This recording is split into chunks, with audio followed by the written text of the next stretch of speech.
Hi കൂട്ടുകാരെ, വീടിനുള്ളിൽ കൊതുക് ശല്യം മാറിക്കിട്ടാനും ഒപ്പം തന്നെ വീടിനുള്ളിലൊരു പോസിറ്റീവ് എനർജി ഉണ്ടാവാനും ഒരു മണം തങ്ങി നിൽക്കാനും ഇത് വളരെ പ്രയോജനകരമായിട്ടുള്ള സാധനമാണ്. ഇത് സാമ്പ്രാണിക്കട്ടയാണ്.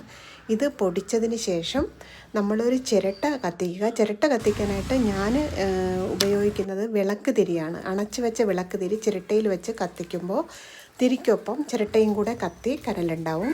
അപ്പോൾ ഈ സാമ്പ്രാണിക്കട്ട ഈ കനലിലോട്ട് വിതറുക. പിന്നെ നമ്മുടെ കറിക്കൊക്കെ ഉപയോഗിക്കുന്നതാണ് ഈ വയണയില. നമ്മൾ വയണയപ്പം ഉണ്ടാക്കാനും ഉപയോഗിക്കുന്നതാണ്. ആ വയണയില പച്ചയും ആവാം ഉണങ്ങിയതുമാകാം. എന്നിട്ട് അതും കൂടെ ഈ കനലിലോട്ട് ഇട്ട് കൊടുക്കുക. ഈ പുക വീടിനുള്ളിലാകെ ഒന്ന് കാണിക്കുക. കൊതുക് പിന്നെ ഈ വഴി തിരിഞ്ഞു നോക്കില്ല. അതുപോലെ തന്നെ വീടിനുള്ളിൽ നല്ലൊരു മണവും കിട്ടാൻ ഇത് നല്ലതാണ്. അപ്പോൾ ഫ്രണ്ട്സ്, എൻ്റെ ഈ വീഡിയോ ഒന്ന് ഷെയർ ചെയ്യുക, ചാനലൊന്ന് സബ്സ്ക്രൈബ്